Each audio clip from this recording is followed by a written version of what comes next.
कहते हैं हमारी ज़िंदगी एक किताब की तरह है और हमारी यादें उस किताब के पन्नों की तरह जो वक्त के साथ कभी कभी धुंधली हो जाती हैं तो कभी कभी कुछ इस तरीके से तराशी गई होती हैं कि वो कभी नहीं बदलती। वो शायद हमारी आखिरी सांस तक हमें वैसी ही दिखाई देती हैं जैसे हमने उसको बचपन में जिया था। ऐसे ही मेरी बचपन की भी बहुत सी ऐसी कहानियां हैं जो आज भी मैं याद करती हूँ तो मुझे हंसी आ जाती है। और कुछ कहानियां ऐसी हैं जो शायद आपको ज़िंदगी में कुछ सिखा देती हैं। तो जो बात है वो मेरे बचपन की है जिसने मेरी लाइफ में शायद किसी की नज़र में वो एक छोटा सा चेंज हो पर मेरी ज़िंदगी में वो चेंज बड़ा मायने रखता है। कहते हैं ना कि बेटी है वो अपने पिता के सबसे ज़्यादा करीब होती है और वो उससे सबसे ज़्यादा प्यार करती है। उसी तरीके से जो एक पिता होता है वो भी अपनी बेटी से दुनिया में सबसे ज़्यादा प्यार करता है। वो किसी का भी दुख बर्दाश्त कर सकता है और अपनी बेटी का नहीं कर सकता। अपनी बेटी को वो बहुत लाड से रखता है और बेटी सबसे लाडली अपने पिता की होती है। क्योंकि मैं खुद भी अपने फादर की बहुत लाडली रही हूँ। पर कभी बेटी अपने फादर को कॉपी करने की कोशिश नहीं करती। वो कॉपी करती है अपनी माँ को और अपनी टीचर को। ये दो बहुत ही सुंदर लेडीज हमारी लाइफ में बहुत सुंदर ले एक रोल प्ले करता है। उनका हमारी लाइफ में होना बहुत मज़ेदार है। शायद कोई भी चीज़ हमारी ज़िंदगी में हमें इतनी खुशी ना दे पाए जितनी उन दोनों की एग्जिस्टेंस है। और मैं भी उन्हीं लड़कियों में से एक हूँ जो अपनी माँ और अपनी टीचर को देख के बड़ी हुई है। बचपन में तो खैर सबको ही स्कूल जाना बहुत बोरिंग लगता था। फटाफट बड़े हो जाएं और कॉलेज में चले जाएं। इन बैग से, इन भारी बैग से और इन किताबों से छुटकारा मिल जाएगा।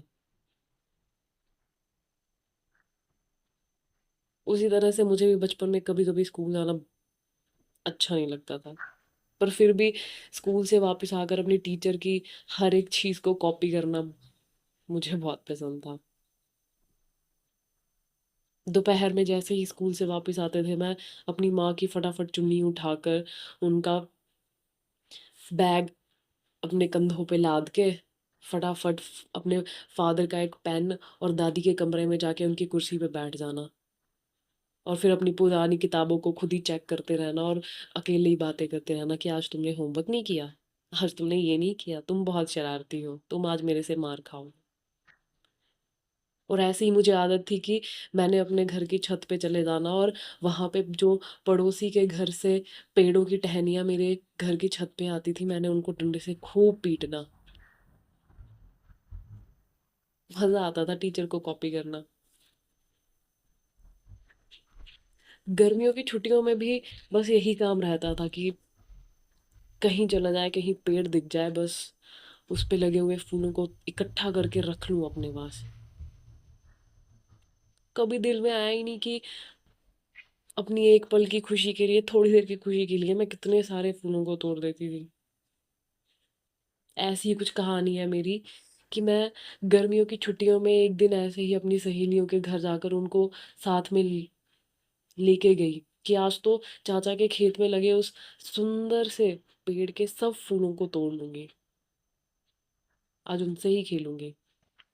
फिर क्या था, मैं और मेरी सहेलियां भाग के उस खेत में चले गए और मैंने सबको कहा तुम नीचे खड़े हो, मैं ऊपर चढ़ के उन फूलों को तोड़ूंगी। फिर क्या था, धीरे धीरे मैं उस पेड़ पे चढ़ती गई और मेरे हाथ में जो फूल, जो सुंदर सुंदर से फूल मेरे हाथों में आते गए मैं उनको तोड़ के नीचे फेंकती रही। फिर मुझे उस पेड़ की सबसे ऊंची टहनी पे दिखाई दिए सुंदर सा एक फूल। उसे देख के मेरे मन में पता नहीं अजीब सा लालच पैदा हुआ कि उसको भी लेके जाऊंगी, आज तो जो मर्जी हो जाए। सबसे ऊंची वाली टहनी पे जैसे ही मैंने अपना पैर रखा तो उसी वक्त आवाज आई और वो पेड़ की टहनी टूटी और मैं उसी टूटी हुई टहनी के साथ नीचे बिल्कुल फर्श पे, खैर फर्श नहीं था, ज़मीन ही थी। वो चाचा जी ने उसके ऊपर वो ईंटों को तोड़ के बनाया हुआ एक हल्का सा फर्श डाल रखा था उसके ऊपर। और मेरी पूरी बॉडी सुन पड़ गई और मुझे कुछ भी सुनाई ना दे। मेरी सहेलियां मुझे आवाज़ें दे रही थी, मेरे कानों में वो आवाज़ पहुंच रही थी, पर मुझे समझ नहीं आ रहा था कि वो क्या बोल रहे हैं। मेरी पूरे शरीर में एक सन्नाटा सा फैल गया और एक डर फैल गया। ये मत सोचिएगा कि वो डर ये फैल गया कि मेरी हड्डी टूट गई होगी या मैं अब उठ नहीं पाऊंगी या चल नहीं पाऊंगी।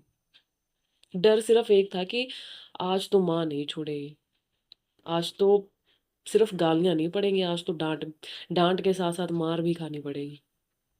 ऐसा ही डर होता है बच्चों का। इसके अलावा उनको कोई डर नहीं होता, क्योंकि हड्डी टूट गई ये वाला सारा डिपार्टमेंट हमारी माँ का होता है। वही देखती है कि हड्डी टूट गई, बच्चे को चोट लग गई। हमारा डिपार्टमेंट बस इतना होता है कि हमें डांट पड़ेगी, आज पिटाई हो जाएगी। ऐसा ही था। फिर क्या था, मेरी दो सहेलियों ने मेरे टांगे उठाई और दो सहेलियों ने मेरी बाजुओं से पकड़ा, उठा के ले गए वो मुझे घर और वहां पटक दिया मेरी माँ के सामने। तीन तो भाग खड़ी हुई। एक जो खड़ी थी वो, उसने माँ को बताया सब कुछ शॉर्टकट में कि ऐसा हुआ चाची जी, ऐसा हुआ। तो फिर क्या था, मेरी माँ ने आओ देखा ना था और खूब मुझे डांट लगाई। खूब, जिसे बोलते हैं कि बस। फिर क्या, फिर माँ की जब डांट खत्म हुई तो उन्हें एहसास हुआ कि मेरी बेटी की हड्डी ना टूट गई हो। फिर क्या था, डॉक्टर को बुलाया उन्होंने, इंजेक्शन लगवाया। डॉक्टर ने बोला एक्सरे कराओ। एक्सरे भी करवा लिया, सब कुछ ठीक था। डॉक्टर ने बोला एक एक हफ्ता रेस्ट करेगी तो ठीक हो जाएगी। चलो जी, मेरी माँ को शांति आ गई कि चलो अच्छा है, कोई बात नहीं, मेरा बच्चा बच गया। फिर क्या था, जैसे ही डॉक्टर ने ये बोला कि कोई हड्डी नहीं टूटी, मेरी माँ फिर से डांट लगाना शुरू कि तुम्हारा यही काम है, तुम यही करते हो, पेड़ों पे चढ़ने से नहीं हटते तुम सब कुछ तोड़ते रहते हो, उनको बेचारों को भी दर्द होता होगा। और मुझे क्या था, मुझे तो ये था कि चलो ठीक है, कम से कम मार तो नहीं पड़ी, बच गए। अब क्या था, अब छुट्टियां, साथ छुट्टियां गर्मियों की ऐसे ही जाने वाली थी मेरी बिस्तर पे। ऐसे ही एक दिन सुबह मेरी माँ ने मुझे नहलाया धुलाया और बाहर पेड़ों की छांव में बिस्तर करके मुझे लेटा दिया। उस बिस्तर पर लेटे लेटे मैंने उस पेड़ की तरफ देखा जिस पे सफेद कलर के सुंदर से फूल लगे थे। उन फूलों को मैंने बड़े ध्यान से देखा और मुझे ऐसा लगा कि क्या मेरा थोड़े पलों की खुशी के लिए उन फूलों को तेड़ देना सही था। अब खैर थी तो मैं बच्चा ही, इसमें तो कोई ऐसा नहीं था कि मुझे उस टाइम पे फिलॉसफी याद आती कुछ, पर मुझे महसूस हुआ कहीं ना कहीं दिल के कोने में। पर फिर माँ मुझे मस्त नाश्ता लेके आई और मेरे दिमाग से वो सब चीज़ें निकल गई। सोचा नहीं इतना ज़्यादा। और ऐसे करते करते 8 दिन बीत गए और मैं ठीक हो गई। और सबसे पहले ठीक हो गई मैं उसी पेड़ के पास गई और मैंने क्या देखा कि जो फूल मैंने तोड़े हैं वो सब सूख चुके थे। और उस पेड़ की वो टूटी हुई टहनी अभी भी वैसे ही नीचे गिरी थी और वो भी धीरे धीरे सूख रही थी। मुझे पहले उस पेड़ से गिरने से दर्द नहीं हुआ जितना दर्द उस दिन मुझे उस पेड़ की टूटी हुई टहनी को देखकर और उन सूखे हुए फूलों को देखकर। क्योंकि मैंने कभी तोड़े हुए फूलों को मुड़कर देखा ही नहीं था। पहली बार मैंने देखा उस मुरझाए हुए फूलों को। मेरे पूरे दिल में दर्द ऐसे फैल गया जैसे किसी ने मुझे थप्पड़ लगा दी हो बहुत सारे मुंह पे। और उस दिन मैंने कसम खा ली कि आज के बाद मैं कभी पेड़ों को नहीं तोड़ूंगी ऐसे, ना पत्तियों को ना फूलों को, बस प्यार करूंगी। और वो दिन है और आज का दिन है। मैंने जानबूझ के तो खैर कभी ऐसे टहनियों को, पत्तों को नहीं तोड़ा। हाँ, जाने-अनजाने कभी हो गया हो तो हाँ। अलग बात है। तो बचपन में भी कभी-कभी कुछ चीज़ें ऐसी हो जाती हैं कि जो हमें ज़िंदगी भर याद दिलाती हैं कि क्या सही है और क्या गलत है। क्या चुनना है, क्या नहीं चुनना।